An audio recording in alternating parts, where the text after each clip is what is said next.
Hi guys, आज की इस वीडियो के दौरान हम बात करने वाले हैं वोडाफोन आइडिया लिमिटेड के बारे में। वोडाफोन आइडिया के ऊपर एक बार फिर से शानदार खुशखबरी देखने को मिल चुकी है। क्या इस बार सुप्रीम कोर्ट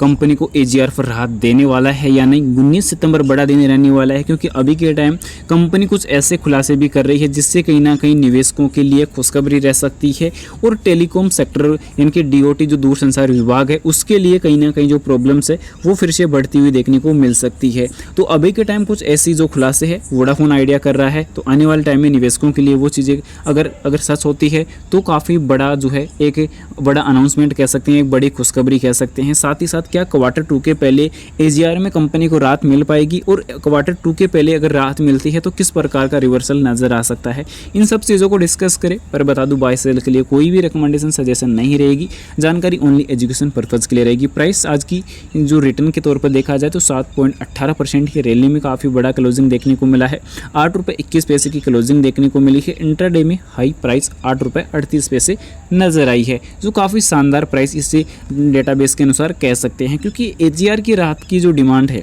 वो कहीं ना कहीं फिर से यहाँ पे वोडाफोन आइडिया ने जो याचिका में कर दी है, क्योंकि दूरसंचार विभाग की एजीआर मांग के खिलाफ याचिका पर 19 सितंबर को सुनवाई संभावित रहने वाली है, क्योंकि वोडाफोन आइडिया में इसी अपडेट के बाद काफ़ी बड़ा जो है रिवर्सल देखने को नजर आया। दूरसंचार कंपनी ने दूरसंचार विभाग द्वारा 9,450 करोड़ रुपए के एजीआर की अतिरिक्त मांग को रद्द करने के लिए सुप्रीम कोर्ट का जो है अभी जो है रुख किया है, यानी कि उनका दरवाजे खटखटा दिए हैं। साथ ही साथ तर्क भी दिया है कि यह मांग एजीआर पर न्यायालय के पहले के फैसले से बाहर है, क्योंकि पहले जो फैसला एजीआर पर दिया गया था वो भी इस पर अभी के टाइम जो है मेल नहीं खा रहा। कुछ राशियाँ अभी के टाइम 2 बार जो है जोड़ी गई है, वोडाफोन आइडिया का ये मानना है, क्योंकि नवीनतम आकलन के तहत दूरसंचार विभाग ने वित्त वर्ष 18-19 के लिए 2774 करोड़ रुपए की अतिरिक्त मांग की है। साथ ही साथ वोडाफोन आइडिया ने इस गणना का विरोध करते हुए दावा किया है कि कुछ राशियां 2 बार जोड़ी गई है, यानी कि एजीआर की जो राशि थी वो 2 बार जोड़ी गई है। अब कह सकते हैं कि अगर 1 रुपये का खर्चा अगर काउंट कर लिया गया है तो उसे फिर से 1 रुपये के खर्चे को 2 बार काउंट किया गया है, यानी कि टोटल 2 रुपये का उस खर्चे को बना दिया गया है 2 बार जोड़ के। तो ये अभी वोडाफोन आइडिया डिमांड कर रहा है, तो कह सकते हैं कि अगर यहाँ पे 2774 करोड़ रखा गया है तो 2700 का जो है यहाँ पे डबल किया जा रहा है, तो ये राशि 2 बार काउंटिंग पे ली जा रही है। तो इस प्रकार कहीं ना कहीं ये बड़ी इंपॉर्टेंट डेटा देखने को मिला। कंपनी ने बकाई राशि का जो पुनर्गणना वित्त वर्ष 17 से पहले की अवधि से शुरू करने की जो है मांग की है, यानी कि कह सकते हैं कि लगभग 13, 14, 15, 16, 17, 18 इस प्रकार की जो है 2014-15 मान सकते हैं, 2017 से पहले की जो है काउंटिंग जो है रखी गई है, क्योंकि इससे पहले की जो है काउंटिंग स्टार्ट करने की डिमांड यहाँ पे वोडाफोन आइडिया कर रहा है। अगर ये खुलासे अगर सच में आते हैं और ये चीज़ें अगर देखने को पॉजिटिव अगर मिलती है तो फिर कहीं ना कहीं वोडाफोन आइडिया के लिए भी और इन्वेस्टर के लिए भी एक जो कह सकते हैं कि जो बड़े मौके के जो दरवाजे हैं वो खुल सकते हैं, गोल्डन चांस के जो दरवाजे हैं वो फिर से खुलते हुए नज़र आ सकते हैं। भले ही अभी के टाइम कंपनी के ऊपर बड़ी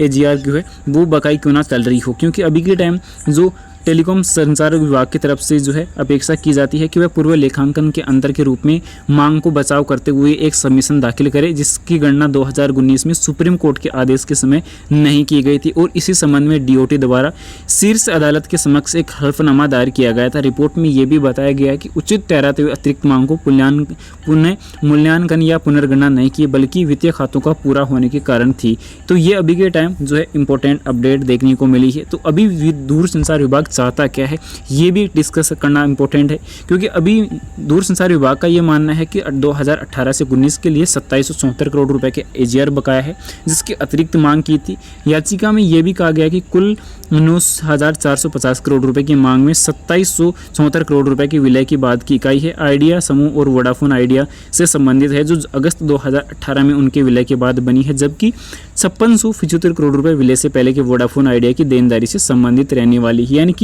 कहीं ना कहीं जो खुलासे हैं वो तगड़े होने वाले हैं,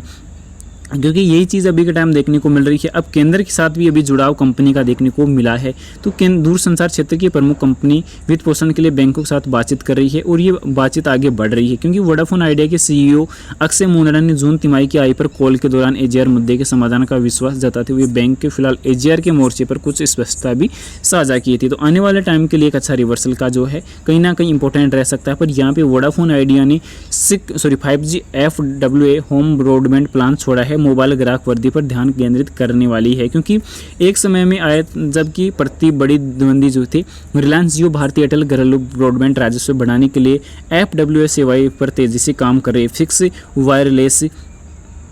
एक्सेसिबिलिटी, तो यही बड़ा अभी का टाइम जो है इंटरनेट को लेकर अभी इंपॉर्टेंट चीज़ें देखने को मिल रही है। और आगे आने वाले टाइम में जो है बड़ा जो प्लान है उसमें कहीं ना कहीं चेंजेस हो सकते हैं बाकी कंपनियों की, क्योंकि जब कॉम्पिटिटर बढ़ने वाला है तो इसी के बदौलत कहीं ना कहीं आने वाले टाइम में फिर से जो है अगर कंपनी को रिलीफ मिलती है तो कंपनी दोगुनी रफ्तार से उस इन्वेस्टमेंट को आगे बढ़ा सकती है। कहीं ना कहीं जो फंड वगैरह जुटा के अगर इन्वेस्टमेंट करती है तो कंपनी के लिए और इन्वेस्टर के लिए एक अच्छे दरवाजे खुल सकते हैं। अभी के टाइम करेक्शन भले काफ़ी बड़ा क्यों ना देखने को मिल रहा हो, पर अभी यहाँ पे आगे चलकर एक टाइम पे फिर से गोल्डन क्रॉसओवर बनता हुआ नजर आएगा। जब 50 दिन का मूविंग एवरेज 200 दिन के मूविंग एवरेज को क्रॉस करके अप साइड पे जब जाएगा तो वहाँ पे फिर से गोल्डन क्रॉसओवर बनेगा। गोल्डन क्रॉसओवर बनता है तो एक अच्छा रिवर्सल नज़र आ सकता है। साथ ही साथ यहाँ पे अगर 19 सितंबर को AGR में अगर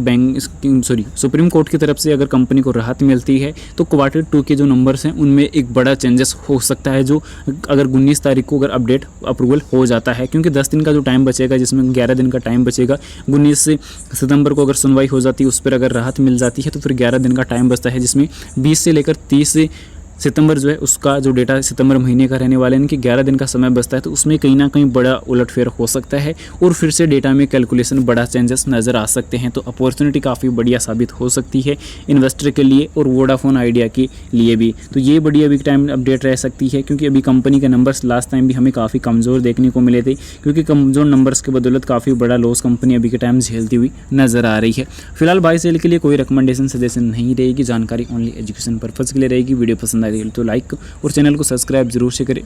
thanks for watching this my video.